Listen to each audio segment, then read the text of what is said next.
tulay na gawa sa manipis na kahoy. Ito lamang ang maaari niyang daan pauwi. Habang si Bantay ay tumatawid, nakita niya sa refleksyon ng tubig na may isa ring aso na may dalang malaking karne. Sino kaya itong asong ito? At aba, may dala din siyang malaking karne katulad ko. Hindi niya alam na anino niya pala ito dahil malaki rin ang karneng dala ng asong nakita.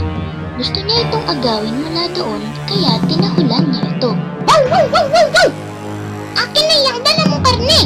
Wow! Wow! Wow! Wow! Wow! Pagbuka ng bibig ni Bantay ay nahulog sa ilog ang karne na tanghalian niya.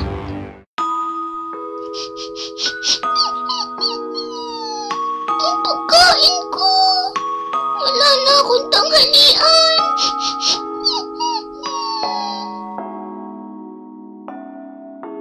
Kaya sa huli, umuwi si Bantay nang walang dalang tanghalian. Kaya mga bata, hindi maganda ang hindi nagbibigay at hindi nakikipaghati sa ating kapwa. Lagi nating tatandaan na mas mabuti kung tayo ay magbibigayan para lahat tayo ay masaya.